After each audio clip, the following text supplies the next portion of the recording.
اقوام متحدہ کی سلامتی کونسل کے اجلاس میں فلسطینی مندوب اسرائیل کے وحشیانہ حملے، امداد کی بندش سے ہزاروں بچوں کی شہادت اور ان کی ماؤں کے غم بتاتے ہوئے رو پڑے۔ اقوام متحدہ میں فلسطین کے مستقل مندوب ریاض منصور سلامتی کونسل کے اجلاس کے دوران غزہ میں بگڑتی ہوئی صورتحال پر بیان دیتے ہوئے آپ دیدہ ہو گئے۔ فلسطین کے مستقل مندوب ریاض منصور نے شدید جذبات کے عالم میں غزہ کے خاندانوں کی المناک حقیقت بیان کی۔ انہوں نے کہا کہ درجنوں بچے بھوک سے مر رہے ہیں، مائیں ان بے جان جسموں کو گود میں اٹھاتی ہیں، ان کے بال سہلاتی ہیں، ان سے بات کرتی ہیں، ان سے معذرت کرتی ہیں۔ بھلا کوئی انسان یہ دیکھ کر کیسے برداشت کر سکتا ہے؟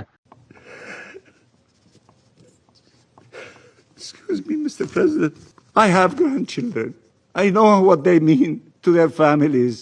And to see the situation of the Palestinians without us having hearts to do something is beyond the ability of any normal human being to tolerate. Flames and hunger are devouring Palestinian children. This is why we are so outraged as Palestinians everywhere, the 14 millions of us in the occupied territories, in the diaspora, in the refugee camps, in far places, all the way to California and in between.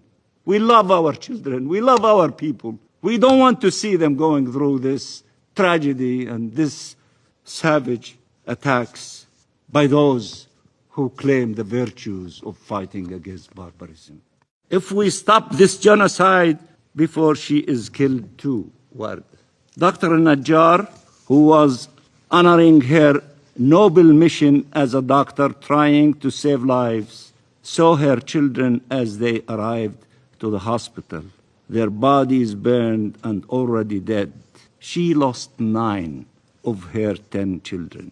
A horror and trauma the mind cannot comprehend. The heart cannot withstand.